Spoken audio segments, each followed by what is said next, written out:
Welcome to Lavanya's life style. Friends, ఎప్పటిలాగే ఈరోజు కూడా ఒక మంచి డివోషనల్ వీడియోతో మీ ముందుకు వచ్చేసానండి. ఫ్రెండ్స్, ఈరోజు మనం ఉగాదికి ముందు రోజు వచ్చే కొత్త అమావాస్య రోజు ఆ గ్రామదేవత పూజా విధానం మన ఇంట్లో ఎలా చేసుకోవాలో ఈరోజు మనం చాలా క్లియర్గా ఇప్పుడు తెలుసుకుందామండి. అలాగే లావణ్యాస్ లైఫ్ స్టైల్ ఛానల్ని మీరు ఫస్ట్ నుంచి ఫాలో అయ్యే వాళ్ళైతే మీకు తప్పకుండా మీరు ఆ వీడియోస్ని చూసే ఉంటారండి.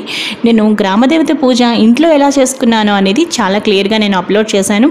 ఈరోజు మనం గ్రామదేవత పూజ మన ఇంట్లో ఎలా చేసుకోవాలో ఇప్పుడు చూద్దాం. ఫ్రెండ్స్, ఉగాదికి ముందు రోజు వచ్చే అమావాస్యని కొత్త అమావాస్య అంటారు.